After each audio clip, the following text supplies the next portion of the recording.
So now we're going to move on to a nonlinear example, a nonlinear path, and I want you, it says partner talk, but I want you to just think about what kind of path this is going to take when x of t is 5t and y of t is t squared.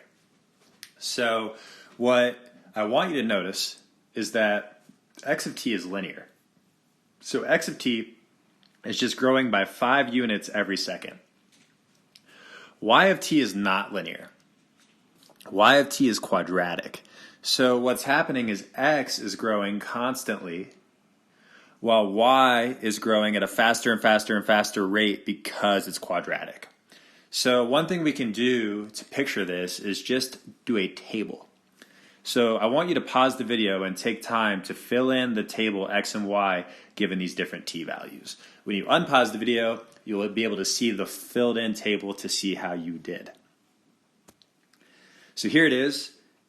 5 times 0 is 0, 5 times 1 is 5, 5 times 2 is 10, 5 times 3 is 15, 5 times 4 is 20.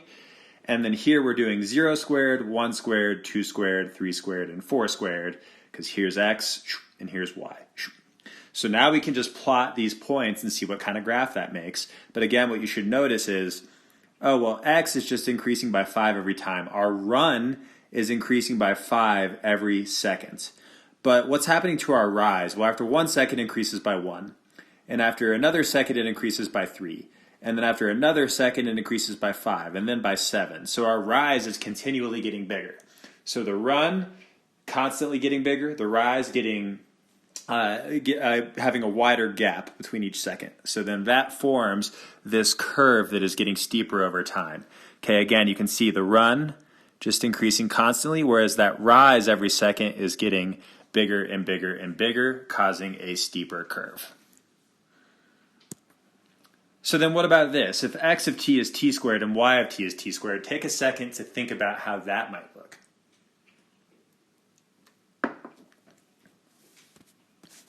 Well, after t equals 1, x is 1 and y is 1. After t equals 2, x is 4 and y is 4. And at t equals 3, x is 9 and y is 9. So what we're going to have is we're just going to have a straight line y equals x, but what's happening is x and y, they're increasing at the same rate, so it's linear, but they're both also speeding up, right?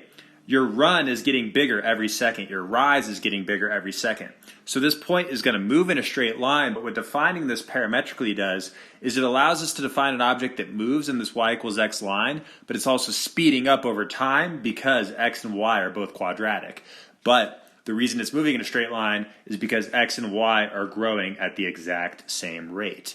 So when you think about what kind of curve you're going to get, are you going to get a curve are you going to get a line that's straight? Are you going to get a curve that's getting steeper? Are you going to get a curve that's getting flatter? It depends on how quickly your run is changing compared to your rise. So if you look at these three examples, you could think about, is it going to be linear? Is it going to be a curve that's getting flatter or steeper based on how quickly the rise and the run are changing? So again, pause the video, take some time to fill in these tables with these different t values. Again, when you unpause, it'll skip to the filled in tables for you to check. Okay, there are your filled in tables. And if we wanted to picture what any of these are going to look like, we could just plot these points. Now, for this first example, notice, okay, that the run is just increasing by 3 every second. The rise, well, it looks like it's increasing by 1, right? But it's taking longer and longer to increase by 1. Okay, in 1 second, it increases by 1. And now it takes 3 seconds for it to increase by 1 again. Now it takes 5 seconds for it to increase by 1. 7 seconds for it to increase by 1. It's taking longer and longer to keep rising by 1, which means that our rise is slowing down, which means this curve is going to flatten out.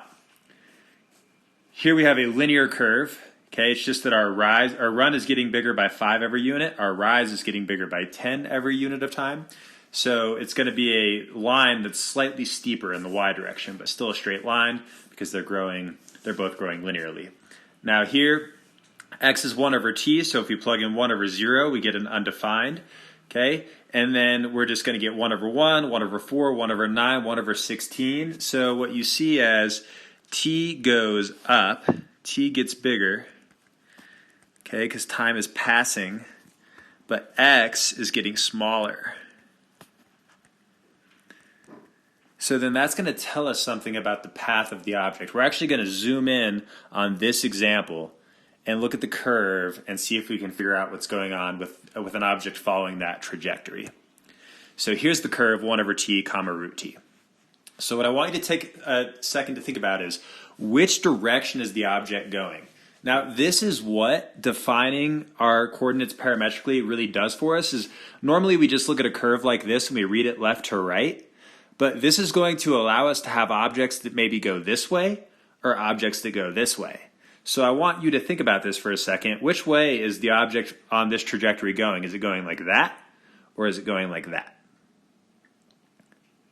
Okay, so notice that x, as time goes on, is getting smaller while y gets bigger. So x gets smaller, okay, and y gets bigger. We can see that here as x gets closer to 0, y is getting bigger. So x getting smaller is going to imply that we're moving towards 0. Y getting bigger implies that we're moving up. So we're moving this way and we're moving up, which is going to mean that our object is going to follow this trajectory. So we can draw little arrows here showing that our object is going this way. Okay, a reminder that we can define our parametric relationship in terms of a vector qt, and that vector is just going to point out from the origin and then point to the different places where the object is after a certain amount of time. So in this case, we did this example earlier, but vector q1 is going to point at 5, 1. Vector q2 is going to point at 10, 4. Vector q3 is going to point at 15, 9.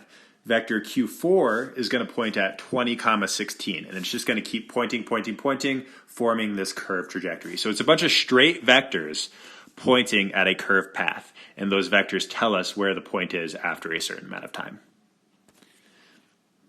So take some time to think about this now. I'm going to define my x as a cosine function.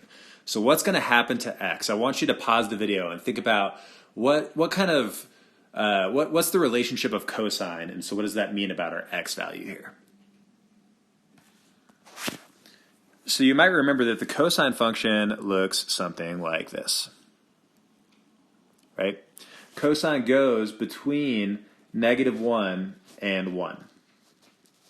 So that means that our x value is essentially just going to be going back and forth between here's -1 and here's 1. X value is just going to be doing this. So then the question is, how are we going to define y? Because we need some vertical movement here. Our horizontal movement just looks like this. So what's our vertical movement going to look like? So let's hone in on this slide over here now. Okay. So now we have our x is that cosine function that's just going between -1 and 1. But now our y is going to be t, or it's going to be t squared, or it's going to be root t.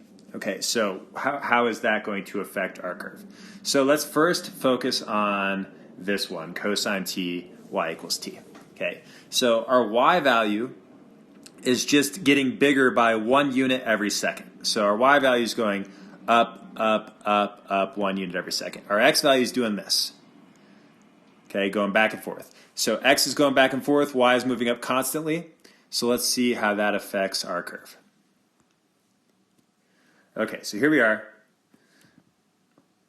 So remember, like I said, the x is going between 1 and -1, 1 and -1, 1 and -1, while y just constantly gets bigger. So that kind of forms this cosine graph that just goes along the y-axis, okay? Because y is getting bigger constantly, and x is going between 1 and -1. All right? So now let's go back and think about this next one. Let's think about cosine t, t squared. Well, t squared is getting larger at a faster rate. So not only is it increasing, but it's also increasing at a faster rate. So as our x goes back and forth, our y is going faster. let's think about how that's going to affect our curve now. So here it is. Okay, so again, x is going from 1 to -1, to 1 to -1, to 1 to -1. But y is getting faster, so every time we go from 1 to -1, our y is getting more spaced out, causing this curve to get more stretched out vertically. Okay, so you should draw, I should specify, you should draw both of these pictures. Okay, label this one as cosine t, label this as cosine t squared. Make sure you have a sketch. And then when you're done with that, let's go back and look now at this last one, cosine t root t. So root t is actually slowing down in its growth, right? It's taking longer and longer and longer to grow because we're square rooting time. Square root of 4 is 2. So after 4 seconds, we're at a y value of 2. After 9 seconds, we're at a y value of 3. After 16 seconds, we're at a y value of 4. It's taking longer and longer and longer for y to grow. So now our last picture, let's get these out of here. Hopefully you have these sketched already. It's not letting me select, there we go. Okay, get out of here, and then let's look at this guy.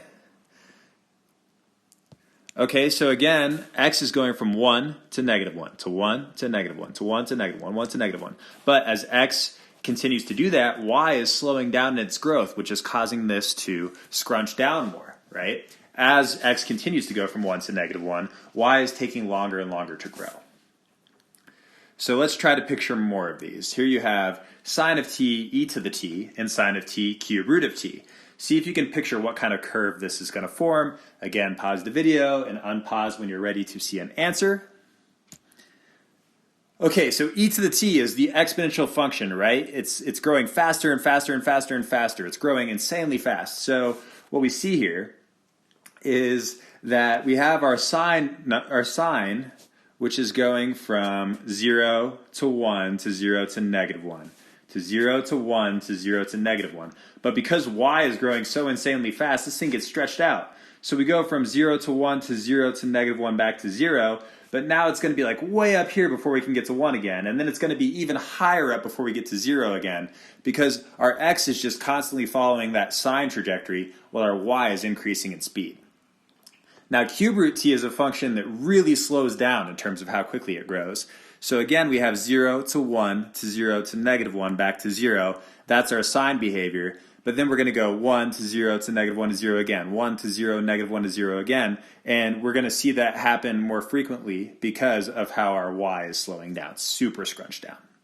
Okay, so those are some different options for parametric oscillators. So last thing for this part of the lecture, I want to teach you how to trace a parametric path in Desmos. So you need to follow these steps. Okay, I'm assuming you're on some kind of device now. You're just going to go to Desmos, and you're going to type in sine A, comma A, and then add a slider and hit play and watch it get traced.